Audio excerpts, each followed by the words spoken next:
الحمد لله رب العالمين وبه استعين واشهد ان لا اله الا الله وحده لا شريك له واشهد ان محمدا عبده ورسوله اما بعد. گرامی قدر بھائیوں، دوستوں، عزیزوں، اللہ تعالیٰ کا بے انتہا شکر و احسان ہے، فضل و کرم ہے کہ اس نے اس طرح کی علمی مجلس میں، جس میں اللہ کی کتاب اور نبی صلی اللہ علیہ وسلم کی سنتوں کا بیان ہو، قرآن پاک کی تفسیر ہو، احادیث کا ذکر ہو، نبی صلی اللہ علیہ وسلم پر درود بھیجا جائے، اللہ سے دعائیں مانگی جائیں، اس طرح کی مجلس میں حاضری کا شرف اللہ کی توفیق اور اس کا فضل و کرم ہے. اللہ تعالیٰ اس کے خیر سے ہم میں سے کسی کو محروم نہ کرے، اور مرنے کے بعد اللہ تعالیٰ اپنے فضل و کرم سے اپنے عذاب سے بچا کر جنت میں جگہ نصیب فرمائے. ہم لوگوں کی ملاقات بھی نیکی اور خیر کی بنیاد پر ہو، اور جب الگ ہوں، الگ الگ رہیں، تب بھی خیر اور نیکی کی بنیاد پر ایک دوسرے کو یاد کریں. ہم لوگ سورہ بقرہ کی آیات پڑھ رہے ہیں، اللہ کے فضل سے پہنچ چکے ہیں آیت نمبر 64 مکمل کر چکے ہیں. 65 اور 66 انشاءاللہ 2 آیتیں آج پڑھیں گے. 2 آیتیں، آیت نمبر 65 اور آیت نمبر 66 انشاءاللہ. اعوذ باللہ من الشیطان الرجیم. وَلَقَدْ عَلِمْتُمُ الَّذِينَ اعْتَدَوْا مِنْكُمْ فِي السَّبْتِ فَقُلْنَا لَهُمْ كُونُوا قِرَدَةً خَاسِئِينَ وَجَعَلْنَاهَا نَكَالًا لِمَا بَيْنَ يَدَيْهَا وَمَا خَلْفَهَا وَمَوْعِظَةً لِلْمُتَّقِينَ. وَلَقَدْ عَلِمْتُمْ، یہ ایسا لفظ ہے جو بار بار آپ لوگوں کی نظر سے گزرا ہوگا، پڑھے ہوں گے. وَلَقَدْ، وَلَقَدْ اس کا معنی ہوتا ہے واللہ لقد، یعنی اس میں قسم کا معنی پایا جاتا ہے اور تاکید کا معنی پایا جاتا ہے. اور علمتم علم سے ہے. وَلَقَدْ عَلِمْتُمْ، اللہ کی قسم یقیناً تم کو اچھی طرح معلوم ہے. یہ اللہ تعالیٰ اپنی بات اس طرح کہہ رہا ہے مؤکد انداز میں. کس کا ذکر چل رہا ہے آپ جانتے ہیں، بنی اسرائیل کا ذکر چل رہا ہے، اور اس سے پہلے ان پر جو اللہ تعالیٰ نے انعامات کیے اور جو ان سے اللہ نے عہد لیا، اور عہد کے بعد ان لوگوں کا کیا رویہ رہا اس کو اللہ نے ذکر کیا. اس کے بعد پھر انہیں ایک چیز اور یاد دلائی جو ان کی کتابوں میں لکھی ہوئی نہیں ہے، لیکن وہ اسے خوب اچھی طرح جانتے ہیں، کیونکہ ان کے بڑے ان کے چھوٹوں کو سناتے ہیں. خاندان میں یہ روایات موجود ہیں، سب جانتے ہیں اس بات کو، اور یہ بات ان میں معروف ہے. کسی طرح کے شک اور شبہے کی اس میں کوئی گنجائش نہیں ہے. تو اللہ تعالیٰ نے فرمایا وَلَقَدْ عَلِمْتُمْ، اللہ کی قسم یقیناً تحقیق تمہیں یہ بات خوب اچھی طرح یقینی طور پر معلوم ہے. الَّذِينَ اعْتَدَوْا مِنْكُمْ، جن لوگوں نے حد سے تجاوز کیا تم میں سے، تمہیں معلوم ہے ان کے بارے میں جن لوگوں نے حد سے تجاوز کیا تھا. یہ نہیں کہا اللہ نے کہ تم ان کو پہچانتے ہو، پہچانتے نہیں ہو، ان کو جانتے ہو. جاننے میں پہچاننے میں فرق ہے نا. پہچاننے میں صورت جانتے ہیں کیا ہے، لیکن جاننے میں ضروری نہیں ہے. تو گویا ان کے بارے میں تم جانتے ہو کون لوگ تھے اور انہوں نے کیا کیا. اعتدوا منکم، تم ہی میں سے وہ لوگ ہیں، تمہاری قوم سے ہیں، بنی اسرائیل سے ہیں، اور ان لوگوں نے حد سے تجاوز کیا. کس معاملے میں؟ فی السبت. سبت یہ ہفتے کا نام ہے، ہفتے کے دنوں میں سے ایک دن کا نام ہے السبت. سبت کے بارے میں یہودیوں کے لیے ایک خاص قانون تھا. تو سبت کے متعلق جو اللہ کا حکم تھا، اس معاملے میں انہوں نے حد سے تجاوز کیا. ان کے بارے میں تم خوب اچھی طرح جانتے ہو. فَقُلْنَا لَهُمْ، تو ہم نے ان سے کہا كُونُوا قِرَدَةً خَاسِئِينَ، ہو جاؤ بندر ذلیل ہو کر، دھتکارے ہوئے بندر بن جاؤ. جب انہوں نے حد سے تجاوز کیا تو ہم نے یہ کہا. کیا تھا پورا مسئلہ؟ سبت کا مسئلہ ایسا تھا کہ اللہ تعالیٰ نے جیسے ہمارے لیے کون سا دن رکھا ہے ہفتے میں؟ جمعہ کا دن رکھا ہے. اللہ تعالیٰ نے جمعہ کا دن ہی ساری امتوں کے لیے رکھا تھا، ان کو بھی یہی دن دیا تھا، لیکن یہودیوں نے جمعہ کے بجائے یوم السبت کو پسند کر لیا. تو اللہ نے کہا کوئی بات نہیں، چلو یوم السبت ہی لے لو، لیکن اس دن کوئی کام نہیں کرنا، اس دن عبادت کے لیے خاص رکھنا، اس دن مچھلیوں کا شکار بھی نہیں کرنا، معاش کی فکر بھی نہیں کرنا، یہ خالص اللہ کی عبادت کے لیے اس دن کو رکھنا. اب اس کے بعد کیا ہوا؟ آزمائش ہوئی. قرآن پاک میں سورہ اعراف میں اللہ تعالیٰ نے اس پورے قصے کو تفصیل سے بیان کیا ہے. یہاں تو اسی کو اشارہ کر کے گزر گئے. قرآن پاک کا یہ طریقہ ہے کہ اللہ تعالیٰ کسی بات کو کہیں مجمل بیان فرماتا ہے اور کہیں مفصل بیان فرماتا ہے. تو اللہ تعالیٰ نے وہاں فرمایا وَاسْأَلْهُمْ عَنِ الْقَرْيَةِ الَّتِي كَانَتْ حَاضِرَةَ الْبَحْرِ، ان سے پوچھئے اس بستی والوں کے بارے میں جو کہ سمندر کے کنارے آباد تھے.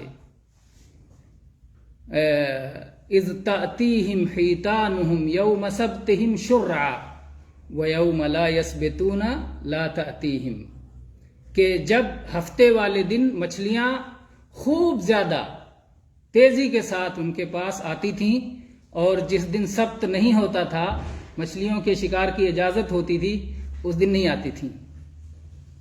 تو وہ لوگ سمندر پہ آباد تھے اور ان کی خوراک سمندر والوں کی، ظاہر بات ہے مچھوارے ہوتے ہیں عام طور سے، مچھلیوں کے شکار پہ ان کی زندگی ہوتی ہے.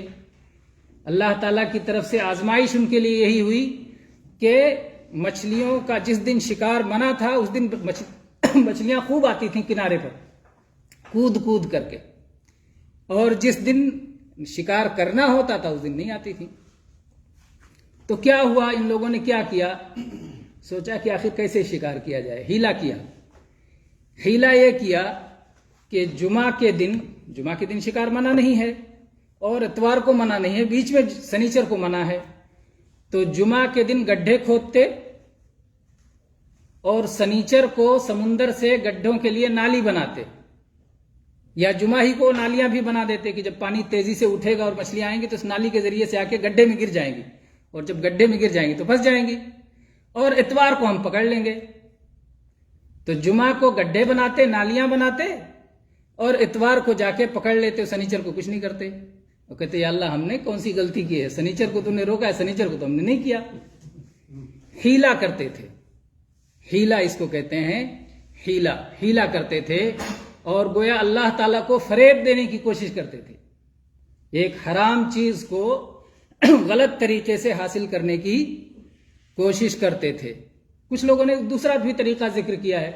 کیا کرتے تھے کہ جو ہے کانٹا ڈال دیتے تھے اور مچھلیاں اس کانٹے میں پھنس جاتی تھیں، اور وہ کانٹا سنیچر کو کھینچتے تھے. جمعہ کو کانٹا ڈال دیتے تھے اور مچھلیاں پھنسی رہتی تھیں اور سنیچر کو کھینچ لیتے تھے، اور اتوار کو کھینچ لیتے تھے اور سنیچر کو کچھ نہیں کرتے تھے. اور مقصد ہوتا تھا سنیچر کی مچھلیوں کا شکار. تو مقصد ان کا جو تھا وہ شریعت کی مخالفت ہی تھی، لیکن ظاہری طور پر نہیں. ایسا لگتا تھا کہ مخالفت نہیں کر رہے ہیں، لیکن حقیقت میں مخالفت کر رہے تھے ہیلا کر کے. جیسے کہ اللہ تعالیٰ نے فرمایا ہے قرآن پاک میں 3 طلاق دی جانے والی عورت کے بارے میں، کہ اگر کسی عورت کو 3 طلاق دے دی گئی تو اب 3 طلاق دینے والے شوہر کے لیے وہ حلال نہیں ہے جب تک کہ وہ کسی اور سے نکاح نہ کرے، حتیٰ تنکح زوجا غیرہ. کچھ لوگوں نے حلالہ نکال لیا وہاں پر. یہ حیلہ شرعیہ اس کو کہتے ہیں کہ کسی آدمی سے اتفاق کر لو کہ تم اس سے نکاح کر لو اور اس کے بعد اس کو طلاق دے دینا، اور کہتے ہیں یہ بڑا جائز عمل ہے. حالانکہ حدیث میں اس پر لعنت آئی ہے. اللہ کے نبی صلی اللہ علیہ وسلم نے فرمایا لعن اللہ المحلل والمحلل له، کہ جو حلالہ کر رہا ہے اس پر بھی اللہ کی لعنت، اور جس شخص کے لیے حلالہ کرایا جا رہا ہے اس پر بھی اللہ کی لعنت. تو کہتے ہیں کرنے والے کو ثواب ملے گا، جس پر لعنت اس پہ ثواب ملے گا.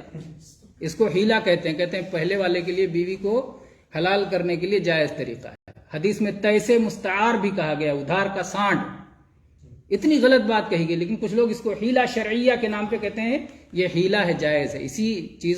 اسی طرح کے حیلوں کو رد کرنے کے لیے امام بخاری رحمہ اللہ نے کتاب الحیل پورا باب باندھا صحیح بخاری میں کہ حیلے شریعت میں کبھی بھی قابل قبول نہیں ہے، کیونکہ انما الاعمال بالنیات ہمارے شریعت کا دار و مدار ہے، اور اللہ تعالیٰ دل کے احوال کو جانتا ہے، دل کی کیفیت کو جانتا ہے، آپ کیا سوچ رہے ہیں، کیا ارادہ کر رہے ہیں، آپ کی نیت کیا ہے، اللہ جانتا ہے۔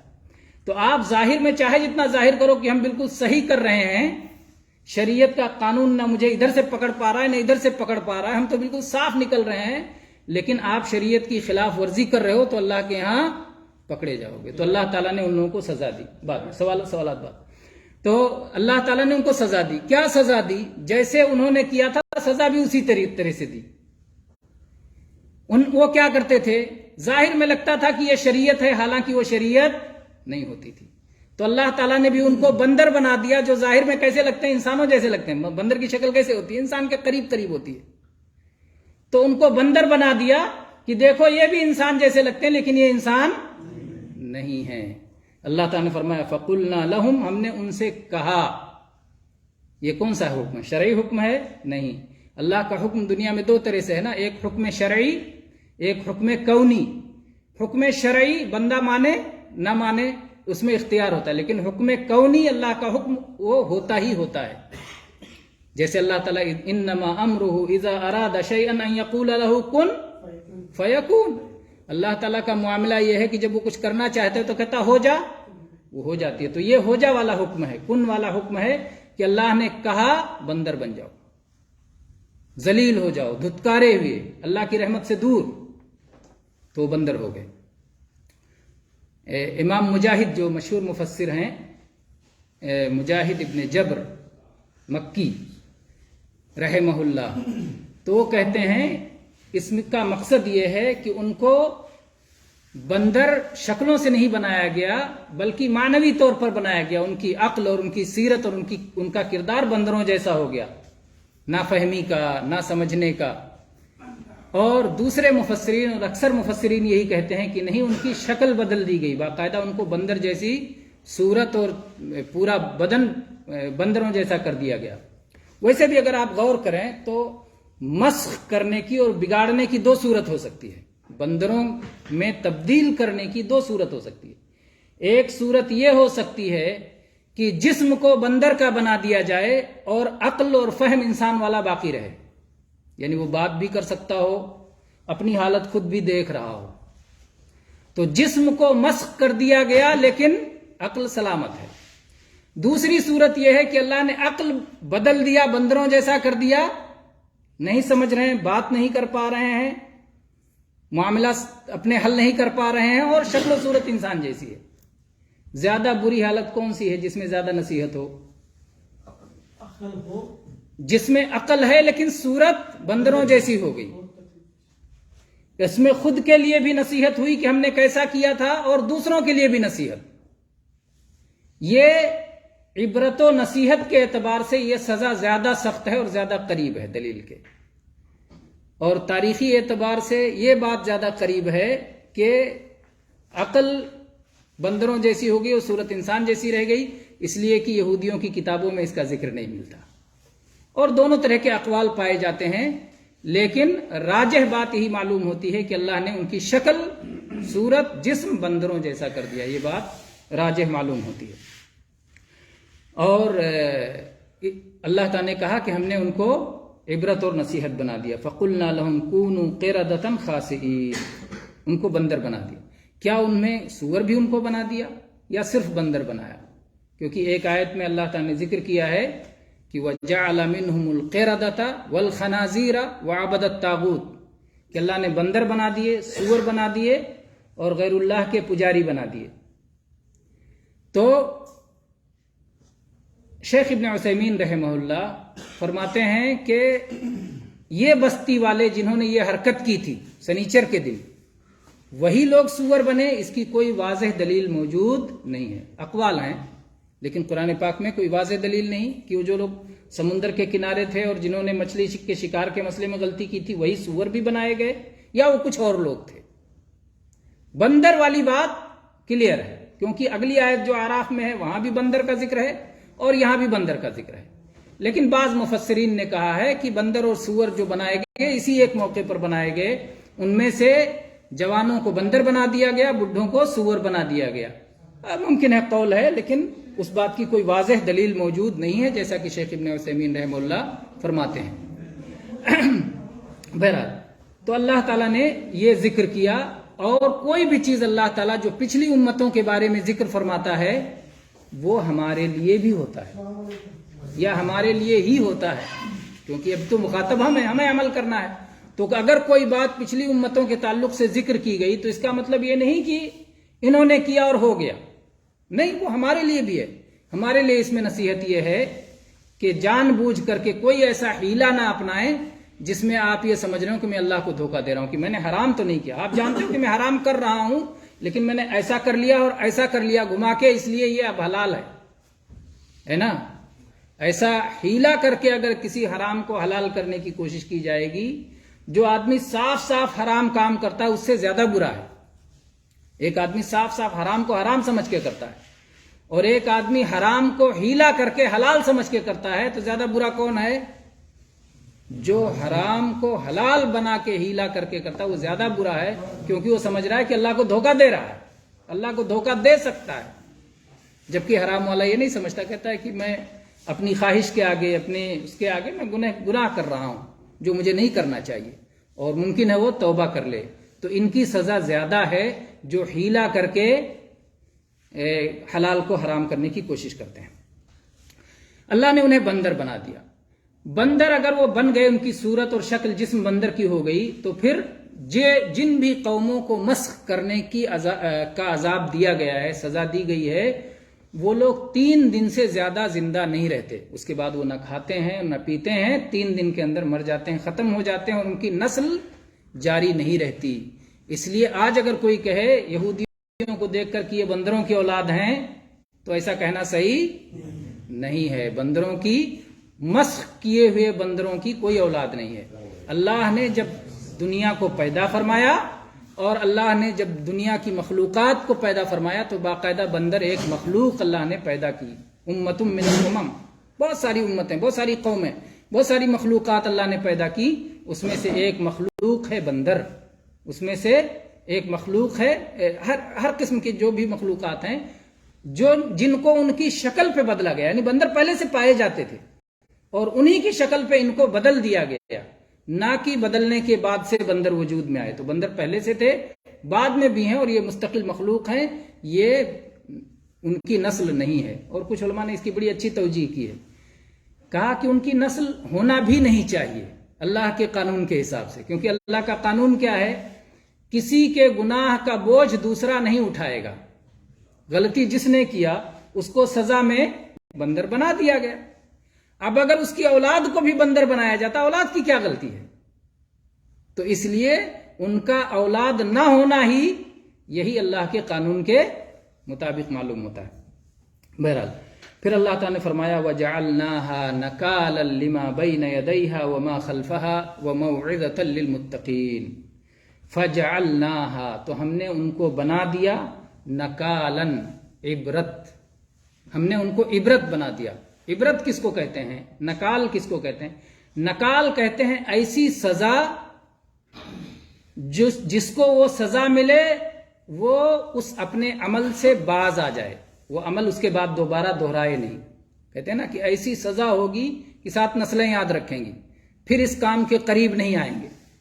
تو اس کو کہتے ہیں نکال، کہ جس آدمی کو سزا دی جائے نہ وہ دوبارہ وہ حرکت کر سکے، اور جو لوگ وہ سزا دیکھیں وہ لوگ بھی اس حرکت کے لیے نہ سوچیں. اس کو کہا جاتا ہے عربی میں نکال. تو اللہ تعالیٰ نے کہا کہ ہم نے ان کو نکال بنا دیا، عبرت بنا دیا، نصیحت بنا دیا، کہ لوگ ان کو دیکھ کے عبرت حاصل کریں کہ پھر ایسی حرکت ہمیں نہیں کرنی چاہیے، کہیں اللہ کی یہ سزا ہم پر نہ آ جائے. لما بین یدیہا، ان لوگوں کے لیے عبرت بنا دیا جو ان کے سامنے تھے. ان کے سامنے کون تھے؟ یعنی جو موجود تھے اس وقت وہ سامنے ہو گئے، جن تک ان کی خبر پہنچی وہ سامنے ہو گئے، جو بستیاں ان کے زمانے میں موجود تھیں وہ سامنے کے لوگ ہو گئے. وما خلفہا، اور جو ان کے پیچھے آئیں گے، یعنی بعد میں جو لوگ پیدا ہوں گے ان کے لیے بھی اللہ نے عبرت بنا دیا، کیونکہ یہ خبر آگے بھی چلتی رہے گی۔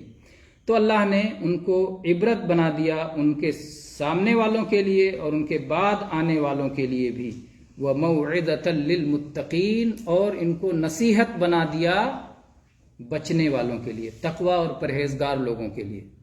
نصیحت تو سب کے لیے ہے، تو صرف اللہ نے یہ کیوں کہا کہ پرہیزگاروں کے لیے نصیحت ہے؟ اس لیے کہ پرہیزگار ہی نصیحت حاصل کرتے ہیں، باقی لوگ تو سنتے ہیں لیکن ان کے اندر دور اندیشی نہیں ہوتی، ان کے اندر بچنے کی فکر نہیں ہوتی۔ بچنے کی فکر پرہیزگار کو ہوتی ہے، اس لیے وہ پرہیز کرتا ہے کہ میں اللہ کے عذاب سے بچ جاؤں۔ تو اس لیے جن کے دل میں تقوی اور پرہیزگاری ہوتی ہے، اللہ کا ڈر ہوتا ہے، وہ جب اس کو سنتے ہیں تو پھر وہ اپنے آپ کو ایسی حرکتوں سے جس میں اللہ کی معصیت ہو، نافرمانی ہو، شریعت پر حیلہ سازی ہو، ان چیزوں سے اپنے آپ کو بچاتے ہیں۔ تو اس طرح سے اللہ تعالیٰ نے ان کو مقام عبرت بنا دیا، اور یہ گویا اس زمانے کے جو یہودی موجود تھے نبی صلی اللہ علیہ وسلم کے زمانے میں، ان کو یہ بتایا جا رہا تھا کہ تمہارے لیے اللہ تعالیٰ نے محمد الرسول اللہ صلی اللہ علیہ وسلم کو اپنا رسول بنا کے بھیجا ہے، آپ پر ایمان لاؤ، آپ کی اتباع کرو، اور اس کے ذریعے سے تم بھی حق اور خیر اور سعادت کو اپنے لیے اپنا لو۔ ایسا نہ کرو کہ ایک موقع جو اللہ نے تم کو دیا ہے خیر پانے کا اور ایمان لانے کا، اس موقع کو تم بھی ضائع کر کے تم بھی اپنے آپ کو رحمت سے دور لوگوں میں سے، دھتکارے ہوئے لوگوں میں سے بنا لو، تو ایسا مت کرو۔ تو اللہ تعالیٰ نے اس طرح سے انہیں نصیحت کی۔ تو ان دو آیتوں میں جو پیغام ہے اور جو ہدایت ہے وہ بہت واضح ہے۔ بنی اسرائیل کے اس قصے کا بیان بھی بہت واضح ہے۔ بنی اسرائیل کا جب واقعہ ہوا تو لوگ کس طرح سے 3 حصوں میں تقسیم ہو گئے۔ وہ سورہ اعراف کی ان آیات کو جب پڑھیں گے تو وہاں وہ بات آئے گی، لیکن مختصر بیان کر دینا مناسب ہے وقت کے لحاظ سے، کہ جب کچھ لوگوں نے ہیلا کر کے مچھلی کا شکار کرنا شروع کر دیا تو ان میں کچھ لوگ ایسے پیدا ہو گئے جنہوں نے روکنا شروع کیا، کہا کہ اللہ نے اس سے روکا ہے اس لیے ایسی حرکت مت کرو۔ تو دو ہو گئے، ایک فریق وہ ہو گیا جو گناہ کر رہا تھا، اور ایک فریق وہ ہو گیا جو گناہ سے روکنے والا تھا۔ کچھ لوگ تھے جو کہتے تھے کیوں ان کو نصیحت کر رہے ہو، اللہ ان کو تباہ کرے گا، یہ اپنی شرارت سے باز نہیں آ رہے ہیں۔ لما تعظون قوما اللہ مہلکہم، اللہ انہیں ہلاک کرے گا، کیوں ان کو تم نصیحت کر رہے ہو؟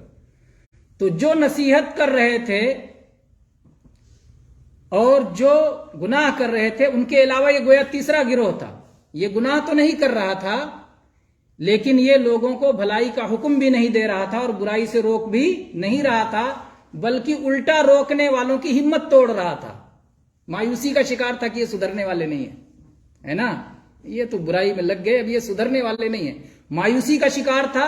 اور جو لوگ ان کے بارے میں اچھی امید رکھتے تھے، آشاوادی، امید رکھنے والے جو اچھی امید رکھتے تھے، ان کو بھی ہمت توڑ رہا تھا کہ ان کے بارے میں اچھی امید نہ رکھو، یہ سدھرنے والے نہیں ہیں، ہلاکت اور تباہی ہی ان کا انجام ہے، اس لیے ان کو بھلائی کا حکم نہ دو، برائی سے مت روکو۔ تو اللہ تعالیٰ کا جب عذاب آیا تو کیا ہوا؟ اللہ تعالیٰ نے کہا کہ جو ظالم تھے ہم نے ان کو تباہ کر دیا۔ ظالم کون تھے؟ جو یہ ہیلا کر کے مچھلی کا شکار کر رہے تھے، اور جو برائی سے روک رہے تھے ہم نے انہیں نجات دے دی۔ دو کا اللہ نے واضح طور پر ذکر کیا، اور جو خاموش تھے اللہ نے بھی خاموشی اختیار کر لی کہ ان کا کیا ہوا۔ اگر وہ برائی سے روکنے والوں کا ساتھ نہ دینے کی وجہ سے ظالم تھے تو وہ بھی ہلاک ہو گئے، اگر وہ گناہ میں شریک نہ ہونے کی وجہ سے ظالم نہیں تھے تو نجات پا گئے۔ وہ کس میں تھے؟ چونکہ انہوں نے خاموشی اختیار کی اس مسئلے میں، تو اللہ نے بھی ان کے سلسلے میں خاموشی اختیار کی۔ لیکن بہرحال افضل کیا ہے کہ جب بھی معاشرے میں کوئی برائی پیدا ہو تو افضل لوگ وہ ہیں جو برائی کو روکنے کے لیے کھڑے ہوتے ہیں اور مایوس نہیں ہوتے کہ ہمارے روکنے سے کچھ نہیں ہوگا۔ انہوں نے کیا جواب دیا کہ 2 میں سے ایک تو ہوگا۔ انہوں نے کہا معذرۃ الی ربکم وَلَعَلَّهُمْ يَتَّقُونَ، ایک تو رب کے پاس ہم عذر کر لے جائیں کہ اللہ ہم نے روکا تھا، تو یہ تو پکا ہے، ہوگا ہی، ہوئے گا ہی۔ جب ہم کسی کو برائی سے روکتے ہیں تو رب کے پاس ہمارا عذر رہے گا کہ یا اللہ میں نے مجھ سے جو ہو سکا تھا میں نے کیا تھا، میں نے روکا تھا، اور شاید یہ بھی سدھر جائیں، وَلَعَلَّهُمْ يَتَّقُونَ، اور امید ہے کہ یہ بھی پرہیزگار بن جائیں۔ اگر بن سکتے ہیں، یعنی امید ہمیشہ قائم رہنا چاہیے، کبھی بھی اللہ کے بندوں کے بارے میں نا امیدی نہیں ہونے چاہیے کہ سدھرنے والے نہیں ہیں۔ اور آج ہم آپس میں ایک دوسرے پر غور کریں، ہم میں سے کتنے لوگ ہیں جن کے حالات بدلے ہیں؟ کتنے لوگوں نے شرک کو چھوڑا ہے، کتنے لوگوں نے بدعت کو چھوڑا ہے، کتنے لوگوں نے گناہوں کو چھوڑا ہے؟ نہیں چھوڑا ہے۔ ہم بھی پہلے ویسے تھے، نہیں جانتے تھے، پھر اللہ نے علم دیا، پھر سمجھ دی، پھر اللہ نے توفیق دی، ہدایت دی، صحیح راستے صراط مستقیم پہ چلنے لگ گئے۔ ابھی بھی کچھ گناہوں میں لگے ہیں، ابھی بھی میں ہوں، آپ ہیں، بہت سارے گناہوں میں ابھی بھی لگے ہوئے ہیں۔ اور یہ کوئی بھی ایمان والا گناہ سے معصوم نہیں ہوتا۔ ایمان والا ہونے کا مطلب یہ تھوڑی کہ فرشتہ ہو جائے، ایمان والے کا مطلب یہ تھوڑی ہے کہ نبی ہو جائے گا۔ نبی، انبیاء معصوم ہوتے ہیں، فرشتے معصوم ہوتے ہیں، اور انبیاء بھی جو ہے اس طرح معصوم نہیں ہوتے کہ چھوٹا بڑا کوئی گناہ نہ ہو۔ بعض چیزوں پر ان کو بھی اللہ تعالیٰ ٹوکتا ہے کہ ایسا نہیں کرنا چاہیے تھا۔ تو نیک لوگ وہ ہوتے ہیں جو گناہ کرتے ہیں لیکن گناہ کے بعد وہ توبہ کرتے ہیں، اللہ تعالیٰ کی طرف واپس ہوتے ہیں، اللہ کی طرف لوٹتے ہیں۔ انہیں ان کے گناہوں کی کھٹک ان کے دلوں میں ہوتی ہے کہ میں یہ جو کر رہا ہوں غلط کر رہا ہوں، یہ خلش ان کے دلوں میں ہوتی ہے، اور یہی خلش ان کو لے جاتی ہے صحیح راستے پر اور توبہ کی طرف۔ اور چونکہ یہ اللہ کی معرفت ہوتی ہے، چونکہ اللہ کی پہچان ہے کہ میرا اللہ ہے جس کا میں بندہ ہوں، اور میرے اللہ نے مجھے روکا ہے، تو یہ اللہ کی پہچان ہے، تبھی تو کہہ رہا ہے مجھے اللہ نے مجھے روکا ہے۔ تو اس کے دل میں جو اللہ کی معرفت ہے، جو اللہ کی پہچان ہے، اس کی وجہ سے اللہ تعالیٰ اپنے بندے کو معاف کر دے گا کہ میرا بندہ ہے، مجھے اپنا مالک مان رہا ہے، مجھ پر ایمان لایا ہے، گناہ کر رہا ہے، شہوت میں پھنس گیا ہے، میں نے اس کے اندر جو کمزوری رکھی ہے اس کمزوری پر وہ غالب نہیں آ پایا ہے، تو اللہ کی رحمت اسے ڈھانپ لیتی ہے اور اللہ معاف کر دیتا ہے۔ اسی لیے کہتے ہیں کہ ساری امت معاف کر دی جائے گی سوائے ان کے جو اپنے گناہوں کا اعلان کرتے پھرتے ہیں۔ رات کے اندھیروں میں کسی نے کوئی گناہ کیا، اللہ نے اپنی رحمت کی چادر ڈال دی، پردہ ہے، کسی کو نہیں معلوم، لیکن خود دن میں جا کر کے ان سے اور ان سے اور ان سے بیان کرتا ہے، تمہیں پتا میں نے رات میں کیا کیا، یہ کر لیا اور وہ کر لیا اور وہ کر لیا، اپنے گناہ کو فخریہ بیان کرتا ہے۔ تو جو چادر اللہ نے ڈال رکھی تھی پردے کی، خود اس نے چادر پھاڑ دی۔ تو جو آدمی اپنے پردے کی چادر خود پھاڑ دے تو پھر اللہ تعالیٰ اس کی چادر درست نہیں کرتا کہ تم نے پھاڑ دی تو اب تم ننگے ہو جاؤ، تم نے خود ننگا ہونا اپنے لیے اختیار کیا ہے تو اس کو سزا ملتی ہے۔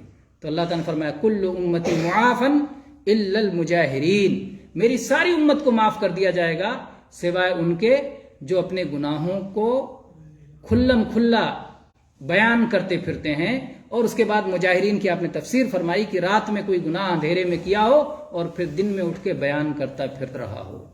تو بہرحال کہنا یہ ہے کہ اگر کوئی گناہ کسی بندے سے ہو جائے تو اس کو بیان کرتے نہیں پھرنا، اس کو اپنے اور اللہ کے بیچ میں رکھنا اور توبہ کرنا۔